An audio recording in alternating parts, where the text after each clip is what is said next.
Ora Seda, semangat pagi. Selamat datang kembali di rumah kami, SM Family Channel, Housewife, Real Life. Hai Mams, hai Eda semua. Udah lama ya kita nggak ketemu di video panjang aku. Nah, seperti yang Mams bisa lihat di video kali ini, aku sedang periksa kehamilan di Dr. Objin. Jadi sekedar informasi, ini adalah kehamilan ketigaku. Yeay, senang sekali. Akhirnya aku bisa hamil anak ketiga, bisa mengumpulkan tenaga ya.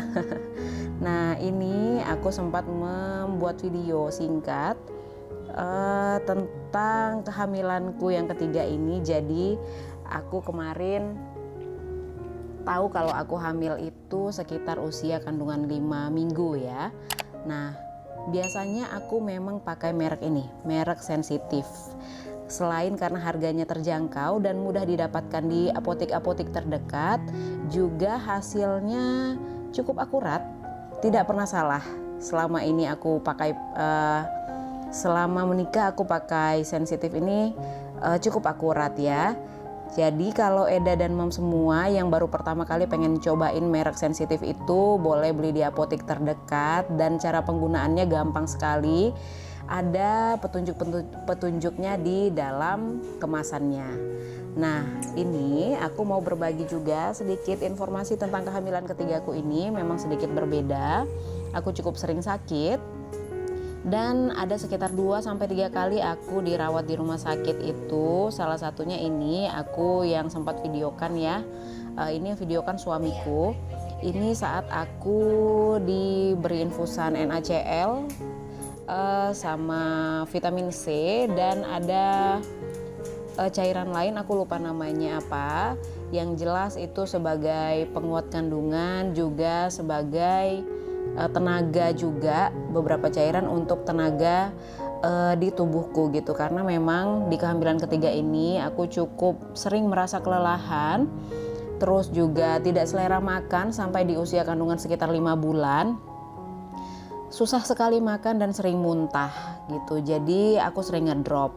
Nah, untuk Eda dan Mam semua di rumah yang sedang hamil, aku sarankan untuk menjaga kandungannya, apalagi di masa-masa pandemi seperti ini. Harus banyak makan makanan bergizi, banyak minum, jaga kesehatan. Kalau perlu minum suplemen yang sudah disarankan dari Dr. Objin.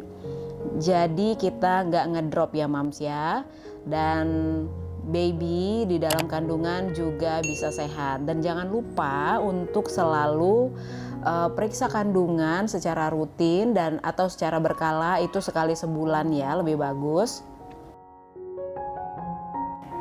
Ngomong-ngomong, aku mau ngucapin makasih nih buat Mam semua yang masih mendukung aku dan masih tertarik tentang info-info yang aku bagikan di channel ini. Jangan lupa tetap share, tetap like video-video aku, dan jangan lupa di subscribe buat yang baru pertama sekali hadir, dan hidupkan juga tombol lonceng notifikasinya supaya tidak ketinggalan update terbaru dari channel ini. Jangan lupa juga komen kalau ada kritik dan saran yang membangun ya. Terima kasih. Nah, sama seperti anak-anak sebelumnya, aku memang biasanya melahirkan di kota Medan. Karena kondisinya adalah orang tua dan mertua yang biasa membantu dan mendukung aku itu memang semuanya berada di kota Medan, di kampung halaman kami. Jadi ini aku dan suami memilih untuk pulang melalui jalan darat karena kondisi pandemi yang masih belum bersahabat. Di usia kehamilan yang sudah cukup tua ini, jadi aku sekitar 34 minggu aku melakukan perjalanan jauh. Memang cukup beresiko, namun aku ya berdoa aja dalam hati dan tetap berusaha melakukan yang terbaik ya di perjalanan, seperti banyak stretching dan banyak berhenti. Nah, ini kondisinya sudah di rumah orang tuaku di kota Medan. Ini detik-detik ya, hari-hari menuju hari H lahiran. Kontraksi sudah sangat hebat, sekitar 1 jam sekali itu sudah mulai kontraksi di usia kandungan 38 minggu. Nah, ini kondisi saat aku dan suami akan berangkat ke rumah sakit di tanggal 21 Februari 2022 untuk menuju rumah sakit yang sebelumnya sudah dipersiapkan, yang emang aku dan suami juga sudah melakukan janji di sana. Ini aku masuk IGD dan tes rapid antigen, ternyata hasilnya aku positif tanpa aku duga-duga. Padahal sebenarnya aku cuma hanya ngerasa batuk dan sakit kepala. Ini informasi penting untuk mam semua. Yang ingin aku bagikan adalah di video ini sebenarnya aku sudah gonta-ganti rumah sakit. Pada tanggal 21 Februari 2022, aku mencoba ke rumah sakit pertama dan ternyata rapid antigennya positif, sehingga aku tidak diterima untuk dioperasi di rumah sakit tersebut karena manajemen juga sudah melakukan keputusan yang mutlak atau saklek ya. Jadi memang hari-hari sebelumnya aku sudah diberitahukan bahwasannya peraturannya seperti itu. Jadi aku harus mencari rumah sakit lain yang bisa menerima aku untuk dioperasi tanggal 22-nya. Sehingga setelah muter-muter ke beberapa rumah sakit, ada sekitar 3 rumah sakit yang aku cari, akhirnya sampailah aku di rumah sakit ini, namanya Siloam Hospital atau Siloam Dirga Surya.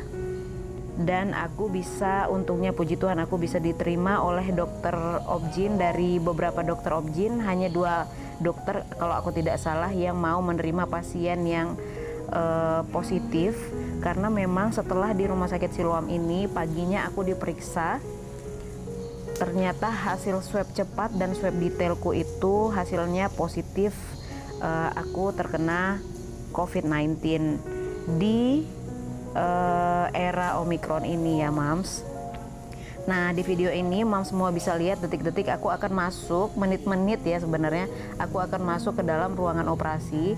Di sini deg-degan sekali karena aku sebenarnya udah berpikir itu aku tidak akan bisa bertemu dengan bayiku nanti setelah aku melakukan operasi, karena dokternya sebelumnya sudah mengingatkan bahwasannya ibu dengan kondisi positif COVID-19 tidak bisa bertemu dengan bayi setelah operasi, setelah melakukan lahiran. Jadi bayiku itu nantinya langsung di swab lagi 2 kali dan dibawa ke ruangan khusus bayi begitu. Jadi akunya sendiri akan melakukan isolasi selama 7 hari ke depan. Dan mam semua tahu betapa hancurnya perasaanku pada saat itu. Aku tidak henti-hentinya menangis, dan ini kamar isolasiku setelah aku dikeluarkan setelah selesai ya dari ruangan operasi sesar.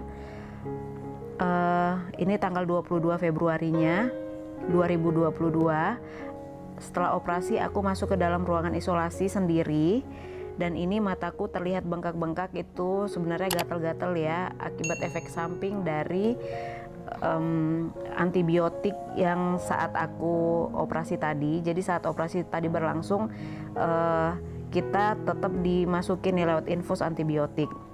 Jadi antibiotik itu mungkin ada efek samping ke gatal-gatal ke mata aku jadinya gitu. Mungkin bisa ke daerah lain, tapi kalau di tubuh aku itu dia hanya di mata aja gatalnya. Dan sebenarnya ini akan hilang sih sebenarnya keesokan harinya. Pada saat itu ini sudah hilang ya gatal-gatalnya. Nah, ini aku sebenarnya dalam kondisi sangat-sangat galau sambil menunggu hasil swab detail, karena tadinya aku udah swab cepat, hasilnya positif, dan tinggal menunggu swab detail beberapa saat lagi. Dan pada saat itu aku mendapat jawaban bahwa hasilnya itu positif.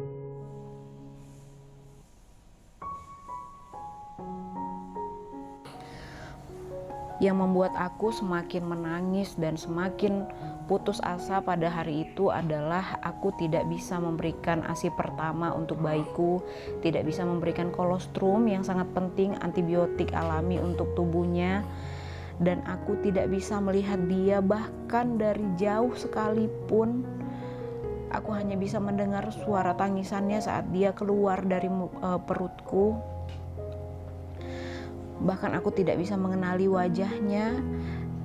Untungnya pada hari itu aku bisa video call, handphoneku dikirimkan ke lantai 11 ke ruangan isolasiku. Aku bisa video call dengan suami. Setelah suami PCR, suami boleh melihat bayi, aku bisa melihat dia melalui video call. Dan juga berhari-hari aku harus menahankan rasa sakit setelah operasi, mam semua yang sudah pernah operasi bisa tahu rasanya seperti apa sakitnya, karena aku tidak melewati operasi dengan operasi erak seperti pada umumnya. Pada umumnya orang zaman sekarang itu lagi tren-trennya erak, tapi aku tidak bisa karena beberapa hal tertentu. Jadi dokter mengatakan aku tidak bisa melakukan operasi SC erak, jadi aku melakukan operasi biasa, seperti biasa aja. Sakitnya luar biasa, sakitnya bertubi-tubi, sakitnya double. Jadi untuk mam semua yang HPL-nya sebentar lagi, aku hanya ingin memberi saran, memberi masukan supaya tetap menjaga kesehatan. Jangan sampai seperti aku. Pertama, jaga kesehatan, jangan makan di luar sekalipun. Makan makanan di rumah saja yang sederhana dan sehat. Makan buah dan sayuran, makan suplemen yang disarankan oleh dokter, yang terbaik untuk ibu hamil, untuk daya tahan tubuh. Kalau perlu minum susu, dan jaga jarak dengan orang lain, tetap di rumah aja, jangan pergi jalan-jalan walaupun terasa bosan sekali di rumah. Tetap jaga-jaga mams gitu, karena lebih baik mencegah daripada mengobati. Jangan sampai melewati rasa sakit yang bertubi-tubi seperti aku begitu. Secara mental aku sakit sekali gitu, secara hati juga aku sakit, secara fisik juga sangat sakit. Tentunya mam semua bisa tahu rasanya demam menggigil 5 hari full itu seperti apa, bahkan lebih dari 5 hari, karena mulai dari hari Senin sampai hari Sabtu itu aku menggigil terus, harus melewati demam-demam yang tidak enak, panasnya itu di badan, harus melewati sakitnya pasca operasi, harus melewati mental yang down banget karena tidak bisa melihat bayi, tidak didampingi keluarga, tidak didampingi suami. Itu sakit sekali mams. Jadi mams semua harus hati-hati ya, dan jaga kesehatan supaya kita semua bisa berkumpul bersama keluarga di rumah, bisa melewati proses lahiran dengan biasa-biasa aja, dengan keadaan happy. Ini aku tunjukkan ada 2 botol yang setiap harinya pasti dimasukkan ke dalam tubuhku, 2 botol antibiotik. Jadi setiap 2 botol antibiotik itu masuk ke dalam tubuhku itu rasanya sakit sekali, dan aku harus menahannya sampai 2 botol itu habis. Dan itu ada 1 antibiotik, 1 botol yang dimasukkan ke dalam tubuhku setiap 8 jam sekali, dan ada NaCl yang dimasukkan untuk sehari-harinya gitu. Jadi mam semua, ini juga aku mau tunjukkan makan makanan yang dikirim dari keluargaku, dari ipar-iparku, dari mama, mertua. Itu dikirimkan oleh suamiku juga.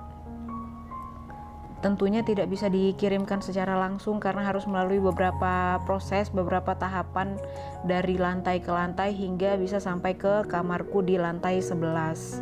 Nah, di sini juga aku mau ucapkan terima kasih kepada Rumah Sakit Siloam Dirga Surya Medan, kepada dokternya, Dokter Simon Saing, kepada seluruh perawatnya yang sudah merawat aku dan bayiku dengan baik. Sampai ketemu di vlog berikutnya dalam keadaan happy. Terima kasih sudah menonton. Horas Mauliate.